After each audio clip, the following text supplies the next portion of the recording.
ಎಲ್ರಿಗೂ ನಮಸ್ಕಾರ. ನಮ್ಮ ನ್ಯೂಸ್ ಅಲರ್ಟ್ ಯೂಟ್ಯೂಬ್ ಚಾನಲ್ಗೆ ನಿಮಗೆ ಸ್ವಾಗತ. ನಾನು ಚಂದನ್. ಉತ್ತರ ಕನ್ನಡ ಜಿಲ್ಲೆಯ ಅಂಕೋಲ ಕುಸಿತ ಅಂದರೆ ಗುಡ್ಡ ಕುಸಿತ ಆಗಿ 1 ವರ್ಷನೂ ಆಗಿಲ್ಲ. ಹತ್ತತ್ರ 11 ಜನ ಆ ಒಂದು ದುರಂತದಲ್ಲಿ ಮೃತಪಡ್ತಾರೆ. ಆ ಘಟನೆ ಮಾಸುವ ಮುನ್ನವೇ ನಿನ್ನೆ ಇದೇ ಉತ್ತರ ಕನ್ನಡ ಜಿಲ್ಲೆಯ ಭಟ್ಕಳ ತಾಲೂಕಿನಲ್ಲಿ ನಿನ್ನೆ ನಡೆದಿರ್ತಕ್ಕಂಥ ಈ ಒಂದು ದುರ್ಘಟನೆಯಲ್ಲಿ 11 ಜನ ಮೃತಪಟ್ಟಿದ್ದಾರೆ. ನಿನ್ನೆ ಸಾವಿನ ಸಂಖ್ಯೆ 10ಕ್ಕೆ ಏರಿಕೆ ಆಗಿತ್ತು. ಇವತ್ತು ಬೆಳಗ್ಗೆ ಮತ್ತೋರ್ವ ಶವ ಸಿಕ್ಕಿದೆ. ಸೊ ಓವರಾಲ್ ಆಗಿ ಈ ಒಂದು ಘಟನೆಯಿಂದ 11 ಜನ ದುರಂತ ಸಾವಿಗೀಡಾಗಿರ್ತಕ್ಕಂಥದ್ದು. ನಮ್ಮ ಜನ ದುಡಿಯುವಂತಹ ಭರದಲ್ಲಿ ಏನಾಗ್ತಾ ಇದೆ, ನಮ್ಮ ಹಿಂದೆ ಏನಾಗ್ತಾ ಇದೆ, ಮುಂದೆ ಏನಾಗ್ತಿದೆ ಅನ್ನುವಂಥ ಗೊತ್ತಿಲ್ಲದೇ ದುಡಿಯುವಂತಹ ಹುಚ್ಚು ಸಾಹಸ ಕೇಳಿದು ಬಿಡ್ತಾರೆ ಅಂತ ಈ ಒಂದು ಘಟನೆಯನ್ನು ಕೇಳಿದ ಮೇಲೆ ನನಗೆ ಅನಿಸುತ್ತೆ. ಜಸ್ಟ್ ಈಗ ಈ ವಿಡಿಯೋವನ್ನು ರೆಕಾರ್ಡ್ ಮಾಡೋಕ್ಕಿಂತ ಅರ್ಧ ಗಂಟೆ ಮುಂಚೆ ಮುಳುಗು ತಜ್ಞ ಈಶ್ವರ್ ಮಲ್ಪೆ ಅವ್ರ ಹತ್ರ ಮಾತಾಡ್ತಾ ಇದ್ದೆ. ಅವ್ರು ಹೇಳಿದ್ರು, ಸಾಧ್ಯವಾದರೆ ನಿಮ್ಮ ವಾಹಿನಿ ಮೂಲಕ ನಮ್ಮ ಜನಕ್ಕೊಂದಷ್ಟು ಅವೇರ್ನೆಸ್ಸನ್ನು ಹೇಳಿ. ನೀರಿನ ಆಳ ಅಗಲ ಗೊತ್ತಿಲ್ಲದೆ ಹೋಗಿ ಇಳಿದ್ಬಿಡ್ತಾರೆ. ಅಲ್ಲಿ ಸ್ಥಳೀಯರಾಗಿರ್ಬೋದು, ಹೊರಗಿನಿಂದ ಬಂದವರಾಗಿರ್ಬೋದು, ನಮಗೆ ಅಟ್ಲೀಸ್ಟ್ ನೀರಿನ ಬಗ್ಗೆ ಗೊತ್ತು, ಅದು ಅಲೆಗಳು ಯಾವಾಗ ಬರುತ್ತೆ, ಅದರ ಅಬ್ಬರ ಯಾವ ರೀತಿ ಇರುತ್ತೆ, ಇಳಿತ ಯಾವ ರೀತಿ ಆಗುತ್ತೆ ಅಂತ. ಬಟ್ ಜನರಿಗೆ ಅದ್ರ ಬಗ್ಗೆ ಅರಿವಿಲ್ಲ, ಸುಮ್ಮನೆ ಇಳಿದ್ಬಿಡ್ತಾರೆ. ಹಿಂಗೆ ಈ ಥರ ದುರಂತಕ್ಕೆ ಕಾರಣ ಆಗಿಬಿಡ್ತಾರೆ ಸರ್, ದಯವಿಟ್ಟು ಇದನ್ನು ಎಕ್ಸ್ಪ್ಲೈನ್ ಮಾಡಿ ಅಂತ ಹೇಳಿದ್ರು. ಈ ಒಂದು ಘಟನೆಯಲ್ಲಿ ಮೃತಪಟ್ಟವರ ಸಂಖ್ಯೆ ಒಟ್ಟು 11. ಅದರಲ್ಲಿ ಒಂದೇ ಕುಟುಂಬದ 8 ಮಂದಿ. ಇನ್ನು 3 ಜನ ಮೃತಪಟ್ಟವರಲ್ಲಿ 2 ಗಂಡಸರು, ಓರ್ವ ಮಹಿಳೆ. ಒಟ್ಟಾರೆಯಾಗಿ 8 ಜನ ಲೇಡೀಸು, 3 ಜನ ಗಂಡಸರು ಈ ಒಂದು ದುರಂತದಲ್ಲಿ ಘಟನೆಯಲ್ಲಿ ಸಾವಿಗೀಡಾಗಿರ್ತಕ್ಕಂಥದ್ದು. ಒಟ್ಟು 11 ಮಂದಿ. ಸರ್ಕಾರ ತಲಾ 5 ಲಕ್ಷ ಪರಿಹಾರ ಘೋಷಣೆ ಕೂಡ ಮಾಡಿದೆ. 5 ಲಕ್ಷ ಯಾವ ಲೆಕ್ಕಕ್ಕಾಗುತ್ತದು? ಅವರೇ ಬದುಕಿದ್ರೆ ಅವರೇ ದುಡ್ದಾಗ್ತಿದ್ರು 1 ವರ್ಷ 1.5 ವರ್ಷದಲ್ಲಿ. ಅದನ್ನು ಕನಿಷ್ಠ ಪಕ್ಷ ಒಂದು 25 ಲಕ್ಷ ಆದ್ರೂ ಘೋಷಣೆ ಮಾಡಬೇಕಿತ್ತು ಅಂತ ನನ್ನ ಅನಿಸಿಕೆ. ಯಾಕಂತಂದರೆ ಯಾವ್ಯಾವ್ದ್ರಲ್ಲೋ ದುಡ್ಡನ್ನು ಪೋಲ್ ಮಾಡ್ತಿದ್ದಾರೆ.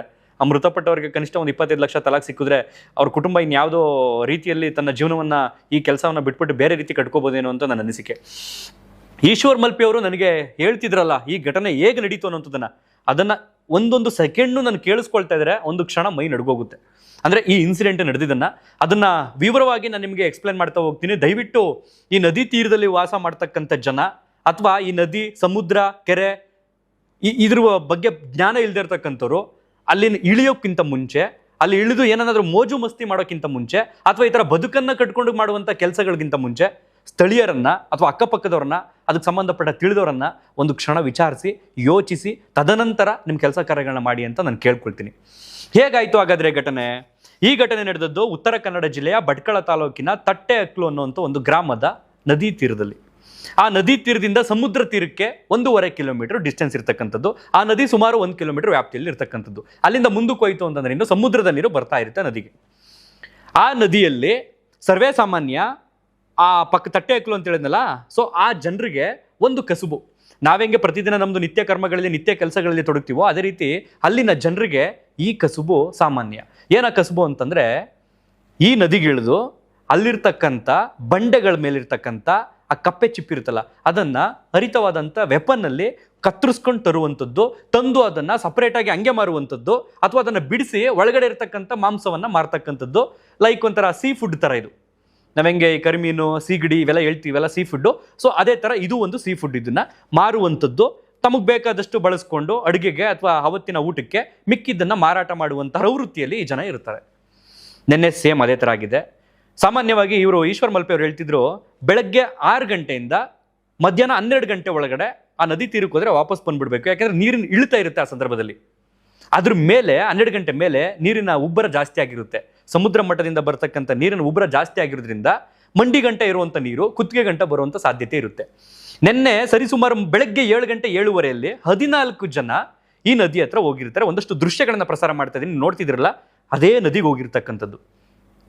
ಆ ರಸ್ತೆ ಇದೆ, ಅಂದರೆ ಏರಿ ಅಂತ ಹೇಳ್ತೀವಲ್ಲ, ನದಿಯ ಮೇಲಿರ್ತಕ್ಕಂಥ ಏರಿ, ಒಂದು 10 ಅಡಿ ಎತ್ತರದಲ್ಲಿ ಏರಿ ಇದೆ. ಅಲ್ಲಿ ಕೆಳಕ್ಕೆ ಇಳಿದಿದ್ದಾರೆ. ಕೆಳಕ್ಕಿಳಿದು ಆ ನದಿ ಸುಮಾರು ಇದೆಯಲ್ಲ, ಆ ನದಿ ಇವರು ಕೆಳಕ್ಕಿಳಿದಂಥ ಸಂದರ್ಭದಲ್ಲಿ ಮಂಡಿ ತನಕ ನೀರು ಬರ್ತಕ್ಕಂಥದ್ದು. ಅಂದರೆ ಒಂದು 2.5 ಒಂದು 2 ಅಡಿ 3 ಅಡಿ ಆಸುಪಾಸಲ್ಲಿ ನೀರಿದೆ. ಅಂದರೆ ನೀರಿನ ಇಳ್ತಾ ಆಗಿದೆ. ಅವ್ರು ಬೆಳಗ್ಗೆ 7 ಗಂಟೆ ಹೋದಾಗ ಹೋಗ್ತಾ ಏನಾಗೈತೆ, ಅವರು ಮಧ್ಯಕ್ಕೆ ಹೋಗಿದ್ದಾರೆ. ಆ ಬಂಡೆಕಲ್ಲು ಇರುತ್ತಲ್ಲ, ಆ ಬಂಡೆಕಲ್ಲು ಹತ್ರ ಆ ಕಪ್ಪೆ ಚಿಪ್ಗಳು ಅಂಟ್ಕೊಂಡಿರುತ್ತೆ. ಯಾವಾಗ ಅಂತಂದರೆ ಉಪ್ಪು ನೀರಿನ ಪ್ರಮಾಣ ಜಾಸ್ತಿ ಇರುತ್ತಲ್ಲ, ಅವಾಗ ಪ್ರಕೃತಿಯಿಂದನೇ, ಅಂದರೆ ಜಲಚರಗಳಿಂದನೇ ನಿರ್ಮಾಣ ಆಗತಕ್ಕಂಥ ಆ ಕಪ್ಪೆ ಚಿಪ್ಪು ಆ ಕಲ್ಲು ಬಂಡೆಗಳ ಮಧ್ಯೆ ಹೋಗಿ ಅಂಟ್ಕೊಂಡಿರುತ್ತಂತೆ. ಅದನ್ನ ಇವರು ಗಟ್ಟಿಯಾಗಿರ್ತಕ್ಕಂಥ ಆ ಕಪ್ಪೆ ಚಿಪ್ಪನ್ನು ಇವ್ರ ಮನೆಯಿಂದ ಒಂದು ಕುಡುಗೋಲನ್ನ, ಯಾವುದೋ ಒಂದು ಹರಿತವಾದಂಥ ಒಂದು ವೆಪನ್ನ ತಗೊಂಡೋಗಿ ಅದನ್ನು ಹಿಡ್ಕೊಂಡು ಹಿಂಗೆ ಕಟ್ ಮಾಡಿ ತರುವಂಥದ್ದು. ಒಂದಷ್ಟು ಕಪ್ಪೆ ಚಿಪ್ಗಳನ್ನು ಕೂಡ ನಾನು ನಿಮ್ಗೆ ತೋರಿಸ್ತಾ ಇದ್ದೀನಿ ನೋಡಿ. ಅಂದರೆ ಅವರೇ ಆಯ್ಕೊಂಡು ಬಂದಂಥ ಕಪ್ಪೆ ಚಿಪ್ಗಳ ಕವರಲ್ಲಿ ಇರ್ತಕ್ಕಂಥದ್ದು. ಇವತ್ತು ಅವರೇ ಇಲ್ಲ ಅದನ್ನು ಮಾರೋದಕ್ಕೆ ಅಥವಾ ಅದನ್ನು ತಿನ್ನೋದಕ್ಕೆ, ಅದನ್ನು ಬಳಸೋದಕ್ಕೆ. ಸೊ ಆ ಒಂದು ಕಪ್ಪೆ ಚಿಪ್ ಇದೆಯಲ್ಲ, ಅದನ್ನು ಬಿಡಿಸ್ಕೊಂಡು ಮಧ್ಯಾಹ್ನ ಒಂದು 11 ಗಂಟೆ ಒಳಗಡೆ, ಅಂದರೆ ಒಂದು 11ರಿಂದ 12 ಗಂಟೆ ಒಳಗಡೆ ಮಧ್ಯಾಹ್ನದ ಒಳಗಡೆ ಬಂದ್ಬಿಟ್ಟಿದ್ರಿ ಅವರು ಆಗ್ತಿತ್ತು. ಯಾವ ನೀರಿಗಿಳಿದಾಗ ಅವ್ರಿಗೆ ಮಂಡಿ ತನಕ ಇತ್ತಲ್ಲ ನೀರು, ಆ ನೀರು ಇವ್ರು ಬರೋಷ್ಟರಲ್ಲಿ ಆ ಜಾಗದಲ್ಲಿ ಕುತ್ತಿಗೆ ತನಕ ಬಂದು ನಿಂತಿದೆ. ಇವ್ರು ಆಲ್ರೆಡಿ ಮಧ್ಯದಲ್ಲಿದ್ದಾರೆ. ಮಧ್ಯಾಹ್ನ 2 ಗಂಟೆ ಆಗಿದೆ. ಇವ್ರು 11 ಗಂಟೆ ಒಳಗಡೆ ಬಂದಿದ್ದರೆ ಸೇಫ್, ಪ್ರತಿದಿನದ ಪ್ರವೃತ್ತಿ ಹೀಗೆ ನಡೀತಾ ಇತ್ತು. ಬಟ್ ನಿನ್ನೆ ಏನಾಯ್ತೋ ಗೊತ್ತಿಲ್ಲ, ಹೋಗ್ತಾ ಹೋಗ್ತಾ ಹೋಗ್ತಾ ಮಧ್ಯಕ್ಕೆ ಹೋಗಿದ್ದಾರೆ. ಇನ್ನೂ ಜಾಸ್ತಿ ಸಿಗುತ್ತೆ ಅನ್ನೋ ಒಂದು ನಂಬಿಕೆಯಿಂದ, ಉತ್ಸಾಹದಿಂದ, ಜಾಸ್ತಿ ವ್ಯಾಪಾರ ಆಗುತ್ತೆ ಇವತ್ತು, ಇದನ್ನು ಮಾರಾಟ ಮಾಡಿದ್ರೆ ಇವತ್ತು ಅವರ ಬೇಡಿಕೆಗಳಿರ್ತಾವಲ್ಲ ಅದನ್ನು ಈಡೇರಿಸ್ಕೋಬೋದು ನಮ್ಮ ಮನೆಗಳಲ್ಲಿ ಅನ್ನೋಂಥ ನಂಬಿಕೆಯಿಂದ ಮಧ್ಯಕ್ಕೆ ಹೋಗಿದ್ದಾರೆ. 2 ಗಂಟೆ ಆಗೋಗಿದೆ ಮಧ್ಯಾಹ್ನ. ಅಷ್ಟರಲ್ಲಿ ಆಲ್ರೆಡಿ ನೀರಿನ ಉಬ್ಬರ ಜಾಸ್ತಿಯಾಗಿ ಬಂದಿದೆ. ಬಂದಂಥ ದಾರಿಯಲ್ಲಿ ವಾಪಸ್ ಬರೋದಕ್ಕೆ ಟ್ರೈ ಮಾಡಿದ್ದಾರೆ. ಬರುವಂಥ ಸಂದರ್ಭದಲ್ಲಿ ಚೈನ್ ಲಿಂಕ್ ಥರ ಮಹಿಳೆಯರೇ ಜಾಸ್ತಿ ಇದ್ದಿದ್ದಲ್ಲಿ. ಸೊ ಚೈನ್ ಲಿಂಕ್ ಥರ ಒಬ್ಬರಿಂದ ಒಬ್ಬರು ಹಿಡ್ಕೊಂಡು ಹಿಂಗೆ ಬಂದಿದ್ದಾರೆ. ಹಿಂಗೆ ಕುತ್ತಿಗೆ ತನಕ ನೀರು ಬಂದ್ಬಿಟ್ಟೈತೆ. ಸಾಮಾನ್ಯವಾಗಿ ಮಹಿಳೆಯರಿಗೆ ಈಜು ಬರುವಂಥದ್ದು ಕಡಿಮೆ, ಗಂಡಸರಾದರೆ ಹೆಂಗೋ ಈಜ್ಕೊಂಡು ಬಂದ್ಬಿಡ್ತಾರೆ, ಸ್ವಿಮ್ ಮಾಡ್ಕೊಂಡು ಬಂದ್ಬಿಡ್ತಾರೆ. ಇಲ್ಲೇನಾಗಿದೆ, 2 ಪುರುಷರು ಹೇಳಿದ್ನಲ್ಲ ನಾನು, 3 ಜನ ಪುರುಷರು ತೀರೋದವ್ರು, ಇದರಲ್ಲಿ 8 ಜನ ಲೇಡೀಸು, 3 ಜನ ಪುರುಷರು, 11 ಜನ, ಹೋಗಿದವ್ರು 14 ಜನ. ಇನ್ನು 3 ಜನನ ಹೆಂಗೋ ಸ್ಥಳೀಯರು ದೋಣಿಲಿ ಹೋಗಿ ಅಲ್ಲಿ ಹೆಂಗೋ ಕಾಪಾಡ್ಕೊಂಡು ಬಂದ್ಬಿಟ್ರವ್ರ 3 ಜನನ. ಬಟ್ ಈ 11 ಜನನ ಕಾಪಾಡ್ಕೊಳಕ್ಕಾಗಲಿಲ್ಲ. ಯಾವ ಜಾಗದಲ್ಲಿ ಇವ್ರು ಹೋಗಿದ್ರಲ್ಲ ಎಂಟ್ರಿ, ಇವ್ರು ಹೋಗಿರೋದು ಆಲ್ರೆಡಿ ಸೆಂಟ್ರು, ವಾಪಸ್ ಈಗ ಎಕ್ಸಿಟ್ ಆಗಬೇಕು. ಬಟ್ ಎಂಟ್ರಿನಲ್ಲಿ ಅವ್ರಿಗೆ, ಅಂದರೆ ಎಕ್ಸಿಟ್ ಆಗುವಂಥ ಸಂದರ್ಭದಲ್ಲಿ ಸಿಗುತ್ತಲ್ಲ ಎಂಟ್ರಿ, ಆ ಎಂಟ್ರಿಯಲ್ಲಿ ಅವ್ರಿಗೆ ಕುತ್ತಿಗೆ ತನಕ ನೀರು ಬಂದೈತೆ, ಬರೋದಕ್ಕಾಗಿಲ್ಲ. ಒಬ್ರನ್ನೊಬ್ರು ಚೈನ್ ಲಿಂಕಲ್ಲಿ ಹಿಡಿದಿಂದ ಪರದಾಡ್ಕೊಂಡು ಕಸ್ಕೊಂಡು ಹಿಂಗೆ ಬಿದ್ದಿದ್ದಾರೆ, ಒಬ್ರನ್ನೊಬ್ರು ಹೇಳ್ಕೊಂಡಂಗೆ ಮುಳುಗೋಗಿದ್ದಾರೆ. ಅಷ್ಟರಲ್ಲಿ ಆಲ್ರೆಡಿ ನೀರಿನ ಅಬ್ಬರ ಜಾಸ್ತಿ ಇದ್ದಿದ್ದರಿಂದ ಮಧ್ಯಾಹ್ನ 2:30 ಸುಮಾರಿನಲ್ಲಿ ಎಲ್ಲರೂ ಹೇಳ್ಕೊಂಡು ಹೊಟ್ಟೋಗಿದೆ ನೀರು. ಗಂಡಸರು ಇವ್ರನ್ನ ಕಾಪಾಡೋಕೆ ಹೋದ್ರು ಅಥವಾ ಅವರು ಕೆಳಗಡೆ ಕುಸಿದು ಬಿದ್ರೋ ಗೊತ್ತಿಲ್ಲ. 3 ಜನ ಗಂಡಸರು ವಿಧಿವಶರಾದರು, 8 ಜನ ಲೇಡೀಸು. ಇನ್ನು 3 ಜನರನ್ನ ಸ್ಥಳೀಯರು ನೋಡಿದಂಥವ್ರು, ಇದನ್ನು ಘಟನೆಯನ್ನು ಕಣ್ಣಾರೆ ನೋಡ್ತಿದ್ದಂಥವ್ರು ಕಾಪಾಡಿದ್ರು. 11 ಜನರನ್ನ ಕಾಪಾಡ್ಕೊಳಕ್ಕಾಗಲಿಲ್ಲ. ಸೊ ಅದನ್ನು ಕಪ್ಪೆ ಚಿಪ್ಪನ್ನು ತಂದು ಅಲ್ಲಿ ದಡದಲ್ಲಿ ಹಾಕಿದ್ರು. ಅದಾದ ನಂತರ ವಿಷಯ ಯಾವಾಗ ಸುದ್ದಿಗಳಲ್ಲಿ ಬರುತ್ತೆ, ಮಾಧ್ಯಮಗಳಲ್ಲಿ ಬರುತ್ತೆ, ಮುಖ್ಯಮಂತ್ರಿಯವರು ಕೂಡ ಪರಿಹಾರ ಹಣವನ್ನು ಘೋಷಣೆ ಮಾಡ್ತಾರೆ. ತದನಂತರ ಇವರು ಈಶ್ವರ್ ಮಲ್ಪೆ ಅವರು ನಿನ್ನೆ ಸಂಜೆ ಹೋಗ್ತಾರೆ. ಅಷ್ಟರಲ್ಲಿ ಆಲ್ರೆಡಿ ಸಾವಿನ ಸಂಖ್ಯೆ 8 ಅಂತಿದ್ದು 10 ಏರಿಕೆ ಆಗಿರುತ್ತೆ, 11 ಏರಿಕೆ ಆಗಿರುತ್ತೆ. ಆದರೆ ಓರ್ವ ಮೃತದೇಹ ಸಿಕ್ಕಿರಲ್ಲ. ಸೊ ಇನ್ನು ಉಳಿದಂಥವ್ರನ್ನ ಮುರುಡೇಶ್ವರ ಆಸ್ಪತ್ರೆಗೆ, ಈ ಕಡೆ ಭಟ್ಕಳ ಆಸ್ಪತ್ರೆಗೆ ತೊಗೊಂಡು ಹೋಗ್ತಾರೆ ಮರಣೋತ್ತರ ಪರೀಕ್ಷೆಗೆ. ನಿನ್ನೆ ಅಂದರೆ ಇವತ್ತು ಬೆಳಿಗ್ಗೆ ಓರ್ವ ಶವನ ಪತ್ತೆ ಆಗುತ್ತೆ, ಓರ್ವ ವ್ಯಕ್ತಿಯ ಶವ. ಓವರಾಲ್ ಆಗಿ ಈ ಒಂದು ಘಟನೆಯಲ್ಲಿ 11 ಜನ ಆ ಕಪ್ಪೆ ಚಿಪ್ಪನ್ನು ಎತ್ತೋದಿಕ್ಕೆ ಹೋದವರು, ಎತ್ಕೊಂಡು ಬರೋದಿಕ್ಕೆ ಹೋದವರು, ಬದುಕನ್ನು ಕಟ್ಕೊಳ್ಬೇಕು ಅಂತ ಹೋದಂಥ ಸಾಮಾನ್ಯ ಜನರ ಸಾವಿಗೆ ಸಾಮಾನ್ಯ ಜನರೇ ಕಾರಣರಾಗೋದು. ಇದು ಇನ್ಸಿಡೆಂಟು. ಈಶ್ವರ್ ಮಲ್ಪೆ ಅವ್ರು ಹೇಳ್ತಿದ್ದಾಗ ನಿಜಕ್ಕೂ ನನಗೆ ಕೇಳ್ತಿದ್ರೆ ಒಂದು ಕ್ಷಣ ಬೇಸರ ಆಗ್ತಿತ್ತು ನಮ್ಮ ವ್ಯವಸ್ಥೆ ಮೇಲೆ. ಈಗ ನನ್ನ ಬದುಕು ನಾನು ಹೆಂಗೆ ಕಟ್ಕೊಂಡಿರ್ತೀನಿ ಅದೇ ಥರ ಹೋಗ್ತಾ ಇರುತ್ತೆ. ದೊಡ್ಡ ದೊಡ್ಡ ನಾಯಕರ ಬದುಕು ಅವ್ರು ಹೆಂಗೆ ಕಟ್ಕೊಂಡಿರ್ತಾರೆ ಬಿಸ್ನೆಸ್ ರೂಪದಲ್ಲಿ, ಬಿಲ್ಡರ್ ರೂಪದಲ್ಲಿ, ಆ ಥರ ಹೋಗ್ತಾ ಇರುತ್ತೆ. ಹಳ್ಳಿ ಕಡೆ ವಾಸ್ತಿರ್ತಕ್ಕಂಥ ಜನರ ಬದುಕು ಕಪ್ಪು ಕಡಿಯುವಂಥ ಕೆಲಸ ಮಾಡ್ತಿರ್ತಾರೆ, ಇನ್ಯಾರ್ದೋ ತೋಟದಲ್ಲಿ ಜಮೀನಲ್ಲಿ ಕಳೆ ಕೀಳುವಂಥ ಕೆಲಸ ಮಾಡ್ತಿರ್ತಾರೆ, ಉಳುಮೆ ಮಾಡುವಂಥ ಕೆಲಸ ಇರುತ್ತೆ, ಮಾರ್ಕೆಟ್ನಲ್ಲಿ ವ್ಯಾಪಾರ ಮಾಡುವಂಥ ಕೆಲಸ ಇರುತ್ತೆ. ಅದೇ ರೀತಿ ಇಲ್ಲಿನ ಜನರ ಬದುಕು ಈ ಒಂದು ಕಪ್ಪೆ ಚಿಪ್ಪನ್ನು ಎತ್ತುವಂಥದ್ದು ಮಾರುವಂತಹ ಪ್ರವೃತ್ತಿ ಇರುತ್ತೆ. ಆ ಜನರ ಬದುಕು ಯಾವ ಕೆಲಸ ಅವ್ರಿಗೆ ಬದುಕು ಕೊಟ್ಟಿತ್ತು ಅದೇ ಕೆಲಸ ಅವರನ್ನು ತನ್ನ ವಿಧಿಗೆ ಎಳ್ಕೊಂಡ್ಬಿಡುತ್ತೆ ಅಂತಂದರೆ ನಿಜಕ್ಕೂ ಬೇಸರದ ಸಂಗತಿಯೇ ಸರಿ. ಒಟ್ಟಾರೆಯಾಗಿ ಇನ್ನು ಮುಂದೆ ಆದರೂ ನಮ್ಮ ಜನ ಈ ರೀತಿಯ ನದಿ ಹತ್ರಕ್ಕೆ ಹೋಗುವಂಥ ಜನರು ಒಂಚೂರು ಗಮನ ಹರಿಸಿದ್ರೆ, ಒಂಚೂರು ಎಚ್ಚೆತ್ಕೊಂಡ್ರೆ ನಿಮ್ಮ ಫ್ಯಾಮಿಲಿಗಳಿಗೆ ನೀವು ಜೀವವಾಗಿ ಉಳ್ಕೊಳ್ತೀರಿ. ಇವತ್ತು ಒಂದೇ ಕುಟುಂಬದ 8 ಮಂದಿ ಅಂತಂದರೆ ಆ ಕುಟುಂಬದ ಭಗವಂತನೇ ಕಾಪಾಡಬೇಕು, ಅವ್ರಿಗೆ ಧೈರ್ಯ ಕೊಡಬೇಕು.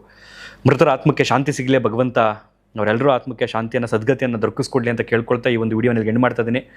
ನೆನ್ನೆಯಿಂದನೂ ಕೂಡ ಈ ಒಂದು ಸುದ್ದಿಯನ್ನು ಕೇಳಿದಾಗ ಮೈ ನಡುತ್ತು. ಅಪ್ಪ, ಒಂದೇ ಕುಟುಂಬದ 8 ಜನ, ಅದರಲ್ಲಿ 11 ಜನ ಓವರಾಲ್ ಆಗಿ ಮೊನ್ನೆ ಆಗಿದ್ದಷ್ಟೇ ಆ ಗುಡ್ಡ ಕುಸಿತ, ಅದರಲ್ಲಿ 11 ಜನ, ಸೇಮ್ 11 ಜನ ಇದರಲ್ಲೂ ಆಯಿತು. ಹಿಂಗೆ ಜನ ಸಾವಿನ ಸಂಖ್ಯೆ ಈ ಥರ ಹೋಗ್ತೈತೆ. ಹಿಂದೆ ಈ ರೀತಿ ಇರಲಿಲ್ಲ, ಬಟ್ ಈಗ ಯಾವ್ಯಾವ ರೂಪದಲ್ಲಿ ಬಂದು ಜವರಾಯನ ಅಟ್ಟಹಾಸೆ ಮೆರಿತಿದ್ದಾನೆ ಅಂತ ಇಮ್ಯಾಜಿನ್ ಮಾಡ್ಕೊಳ್ಳೋದಕ್ಕೂ ಕೂಡ ಆಗ್ತಿಲ್ಲ. ಹಾಗಾಗಿ 11 ಗಂಟೆ ಅಥವಾ 12 ಗಂಟೆ ಒಳಗಡೆ ಅವ್ರು ಬಂದ್ಬಿಟ್ಟಿದ್ದರೆ ಅವ್ರ ಕುಟುಂಬಕ್ಕೆ ನೆರವಾಗಿರ್ತಿದ್ರು, ಆಧಾರವಾಗಿರ್ತಿದ್ರು, ಆಧಾರ ಸ್ತಂಭವಾಗಿರ್ತಿದ್ರು. ಬಟ್ ಒಂದು ಆಸೆ ಚೂರು ಮುಂದಕ್ಕೆ ಹೋಗಿದ್ದಕ್ಕೆ ಅವರೇ ಇಲ್ಲ ಇವತ್ತು. ಓಕೆ, ನಿಮ್ಮ ಅನಿಸಿಕೆ ಅಭಿಪ್ರಾಯಗಳನ್ನು ಕಾಮೆಂಟ್ ಬಾಕ್ಸ್ನಲ್ಲಿ ಬರೆದು ತಿಳಿಸಿ. ಸಾಧ್ಯವಾದರೆ ಇದನ್ನು ಒಂದಷ್ಟು ಜನರಿಗೆ ಶೇರ್ ಮಾಡಿ ಮಾಹಿತಿನ ಹಂಚ್ಕೊಳ್ಳಿ ಅಂತ ಕೇಳ್ಕೊಳ್ತಾ ಇದನ್ನು ಇಲ್ಲಿಗೆ ಎಂಡ್ ಮಾಡ್ತಾ ಇದ್ದೀನಿ. ಧನ್ಯವಾದ. Thank you so much.